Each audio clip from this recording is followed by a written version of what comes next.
ఇండియాలో ఉన్న ఏ సిటీలోకి వెళ్ళినా, ఏ టౌన్ లోకి వెళ్ళినా, ఏ చిన్న విలేజ్ లోకి వెళ్ళినా కూడా ఉన్న అన్ని కార్లలో కల్లా ఎక్కువ కార్లు ఏదైనా ఉన్నాయంటే అది మారుతి సుజుకి మాత్రమే. ఇండియాలో అడుగడుగున మారుతి సుజుకి పెనిట్రేట్ అయిపోయింది. మారుతి కార్ లేని గల్లీ ఇండియాలో లేదు అంటే అతిశయోక్తి కాదు. Alto, Swift, WagonR, Baleno, Brezza, Grand Vitara ఇలా ఎన్నో మోడల్స్ ఉన్నాయి. ఇండియాలో ఉన్న ఎన్నో ఫ్యామిలీస్ కి ఫస్ట్ కార్ వచ్చేసరికి మారుతియే. కానీ మీరు ఎప్పుడైనా ఆలోచించారా, how did one Indian company so dominant event today? ఇండియాలో తయారు చేసి అమ్ముతున్న ప్రతి 10 కార్లలో 4 కార్లు మారుతివే. ఇది కనుక మనం అర్థం చేసుకోవాలంటే కొంచెం వెనక్కి వెళ్లాల్సింది ఉంటుంది. అక్కడ నుంచి మారుతి యొక్క స్టోరీని మనం తెలుసుకోవాల్సింది ఉంటుంది. Imagine it's 1980.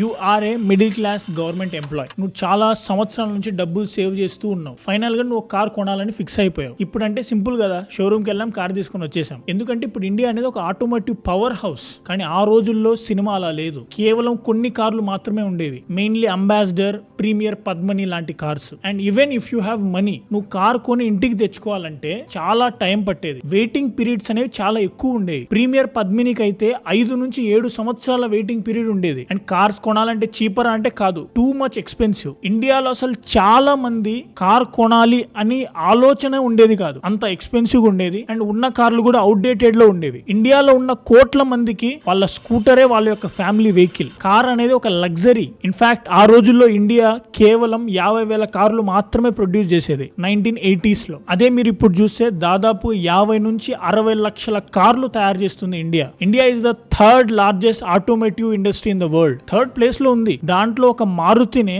2025లో 22,55,000 కార్లు తయారు చేసింది. టోటల్ 50 లక్షల నెంబర్ లో. కాబట్టి 1980s లో ఒక కార్ కొనాలంటే అదొక ఇంపాసిబుల్ డ్రీమ్ లా ఉండేది. ఆ టైంలో సంజయ్ గాంధీకి ఒక డ్రీమ్ ఉండేది. సంజయ్ గాంధీ అంటే రాజీవ్ గాంధీ బ్రదర్, ఇందిరా గాంధీ వాళ్ళ కొడుకు. ఈ సంజయ్ గాంధీకి ఒక విజన్ ఉండేది. He believed India needs something revolutionary. ఎలాంటి లగ్జరీ కార్ కాదు, ఎలాంటి ఫారిన్ ఇంపోర్ట్ కాదు. A small affordable car that ordinary citizens in India can buy. కేవలం ఒక పీపుల్ కార్ కావాలి, చాలా మంది దాన్ని కొనుక్కోవాలి, అది అఫోర్డబుల్ గా ఉండాలని కోరుకున్నాడు. ఆ ఐడియానే ఇప్పటి మారుతి. బట్ దాంట్లో ఒక ప్రాబ్లం ఉంది. ఇండియాకి ఇప్పుడు ఒక అంబిషన్ వచ్చేసింది మారుతి అనేది తయారు చేయాలని. కానీ ఇండియాలో మోడర్న్ ఆటోమొబైల్ టెక్నాలజీ లేదు. అలాంటి ఒక ఆటోమొబైల్ టెక్నాలజీ లేనందున చాలా సంవత్సరాలు ఈ ప్రాజెక్ట్ అనేది స్ట్రగుల్ అయింది. సంవత్సరాలు గడిచినాయి కానీ అలాంటి ప్రోగ్రెస్ లేదు. అలాంటి సమయంలోనే అనుకోకూడదు ఒకటి జరిగింది. అదే సంజయ్ గాంధీ ప్లేన్ క్రాష్ లో చనిపోయాడనే వార్త. ఇండియాలో ఉన్న చాలా మంది మారుతి అనే ఒక కళ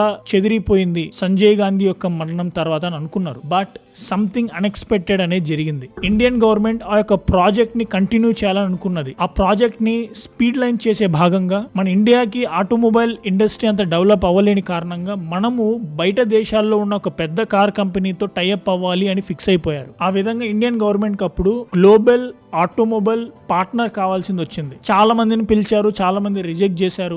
బట్ చాలా మంది ఇంట్రెస్ట్ చూపించారు. కానీ దాంట్లో ఒక జపనీస్ కార్ కంపెనీ అయిన సుజుకిని ఎంచుకోవడం జరిగింది. అందుచేతనే అప్పటి నుంచి ఇప్పటి వరకు మారుతి పక్కన సుజుకి అని ఉంటుంది. మన ఇండియాలో మారుతి సుజుకి అనే పేరుతో కార్స్ అమ్మడం జరుగుతుంది. మారుతి అనేది ఒక ఇండియన్ కంపెనీ అయితే జపనీస్ కార్ కంపెనీ అయిన సుజుకి అనేది ఒక జపనీస్ కంపెనీ. ఈ రెండు కలిసి ఒక కార్లను అమ్ముతున్నాయి కాబట్టి మారుతి సుజుకి అంటాం. అప్పట్లో ఈ సుజుకి అనేది జపాన్ లో అంత పెద్ద కార్ కంపెనీ ఏం కాదు. టొయాటో పెద్దది, నిసాన్ పెద్దది, ఈవెన్ హోండా కార్ కంపెనీ అనేది పెద్దది. ఈవెన్ మన ఇండియాలో కూడా చాలా మంది ఎందుకు సుజుకి అని క్వశ్చన్ చేసిన వాళ్ళు ఉన్నారు. బట్ సుజుకిని ఎంచుకోవడానికి గల కారణాలు ఏమున్నాయో అండ్ సుజుకి మన ఇండియాని ఎంచుకోవడానికి గల కారణాలు కూడా ఏమున్నాయో. ఇండియాకి పవర్ఫుల్ కార్స్ అవసరం లేదు. ఇండియాకి కావాల్సింది ఒక అఫోర్డబుల్, ఫ్యూయల్ ఎఫిషియెంట్, ఒక రిలయబుల్ కార్ మాత్రమే. ఎగ్జాక్ట్లీ అలాంటి కార్స్ నే సుజుకి మాస్టర్ చేసింది. 1982లో పార్ట్నర్షిప్ అనేది ఫైనలైజ్ అయిపోయింది మారుతి మరియు సుజుకి మధ్యలో. అండ్ హిస్టరీ క్రియేట్ చేయడానికి కేవలం కొన్ని సంవత్సరాలు మాత్రమే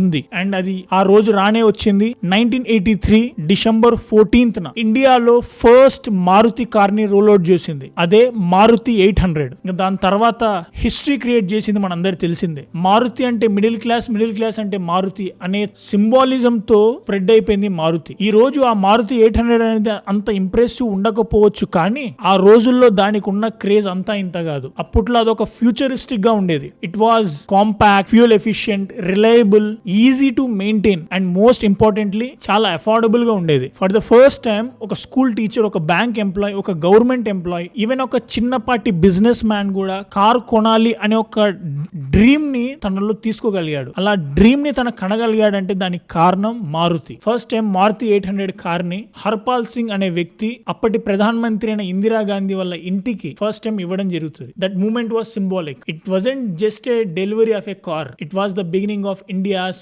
ఆటోమోటివ్ ఇండస్ట్రీ, ఒక ఆటోమోటివ్ రెవల్యూషన్. అయితే కేవలం మారుతి 800 తీసుకురావడంతోనే సక్సెస్ అవ్వలేదు. దానికి ఇండియాలో ఉన్న చాలా కారణాలు కూడా హెల్ప్ అయినాయి. ఫర్ ఎగ్జాంపుల్, మన ఇండియాలో అప్పటికే ఫ్యూయల్ ప్రైజెస్ చాలా ఎక్కువ ప్రైజులు ఉండేవి, అంటే ఫ్యూయల్ ఎక్స్పెన్సివ్ ఉండేది. అలాంటి సమయంలో మారుతి 800 అనేది మిడిల్ క్లాస్ కి మైలేజ్ లా హెల్ప్ఫుల్ అయింది. రిపేర్స్ అనేవి చాలా ఎక్కువ కాస్ట్లీ ఉండేవి. మారుతి చాలా అఫోర్డబుల్ లో ఇచ్చేది స్పేర్ పార్ట్స్ అన్ని. పెద్ద పెద్ద కార్లన్నీ, అప్పటి వరకు ఉన్న ఓల్డర్ కార్స్ అన్ని ఎక్కడ పడితే అక్కడ ఆగిపోయాయి, బ్రేక్ డౌన్స్ అయ్యాయి. మారుతి మాత్రం చాలా రిలయబుల్ గా ఉండేది. అంతే, ఇంకా దాని తర్వాత కంపెనీ మాస్టర్ స్ట్రోక్స్ మీద మాస్టర్ స్ట్రోక్స్ చేసుకుంటూ పోయింది. సర్వీస్ సెంటర్లు ఎన్ని, షోరూమ్లు ఎన్ని. మారుతి అనేది ఇండియాలో లార్జెస్ట్ సర్వీస్ నెట్వర్క్స్ ని క్రియేట్ చేయగలిగింది. చిన్న చిన్న టౌన్స్ దగ్గర నుంచి పెద్ద పెద్ద టౌన్స్ వరకు తన యొక్క నెట్వర్క్స్ ని విస్తీర్ణం చేసింది. And the trust became Maruti's biggest asset. Maruti 800 hit అయిన తర్వాత, ఆ లాంచ్ తర్వాత మారుతి అనేది ఓమ్ని తీసుకురావడం జరిగింది. ఈ ఓమ్ని ఫ్యామిలీ వ్యాన్స్ కోసం, స్కూల్ వ్యాన్స్ కోసం, అంబులెన్స్లు మరియు డెలివరీ వెహికల్స్ కోసం యూజ్ చేయడం జరిగింది. దాని తర్వాత జిప్సీ వచ్చింది. ఈ జిప్సీ కార్ ని ఆర్మీ, పోలీస్, అడ్వెంచర్ లాంటి పీపుల్ చాలా అంటే చాలా ఎంతూసియాస్టిక్ గా కొనడం జరిగింది. మీరు ఈ కార్ ని చాలా సినిమాలో కూడా చూసి ఉంటారు. Then came Alto. ఆల్టో అంటే ఒక మిడిల్ క్లాస్ కార్. దాని తర్వాత షిఫ్ట్ వచ్చింది, షిఫ్ట్ డిజైర్ వచ్చింది, ఇప్పుడు గ్రాండ్ విటారా, ఇలా ఎన్నో మరెన్నో కార్స్ ఉన్నాయి. ఈ విధంగా మారుతి అనేది మన ఇండియా మార్కెట్ ని డామినేట్ చేసి కూర్చొని ఉంది. టుడే మారుతి సుజుకి అనేది ఇండియాలోనే లార్జెస్ట్ ప్యాసింజర్ కార్స్ అమ్మే దాంట్లో ఒకటి. ప్రతి సంవత్సరం కొన్ని లక్షల కార్లు అమ్ముతుంది. ఇందాక నేను చెప్పినట్టుగా మన ఇండియాలో 50 లక్షల కార్లు తయారైతే దాంట్లో 22 లక్షల కార్లు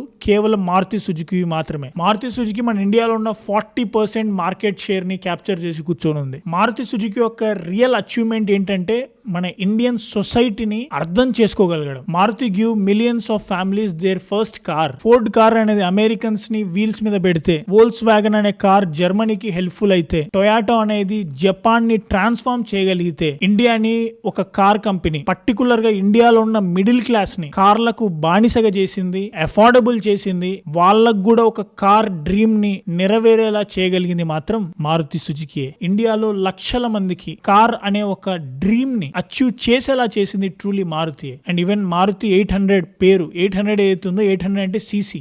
ఒకవేళ మీ ఫ్యామిలీ యొక్క ఫస్ట్ కార్ కూడా మారుతి అయితే కింద కామెంట్లు తెలియజేయండి ఎంతమంది మారుతి యొక్క కార్ ఓనర్స్ ఉన్నారు అనేది. సరే, మరి ఈ వీడియో మీకు నచ్చినట్లయితే లైక్ చేయండి, షేర్ చేయండి. మీ ఫ్రెండ్స్ కి ఈ స్టోరీ, ఇండియా యొక్క స్టోరీ తెలియాలంటే, ఇండియాలో ఉన్న కార్ కంపెనీ యొక్క స్టోరీ తెలియాలంటే షేర్ చేయండి. ఇంకొక మంచి వీడియోలో మళ్ళీ కలుద్దాం. అప్పటి వరకు బాయ్ అండ్ జై హింద్.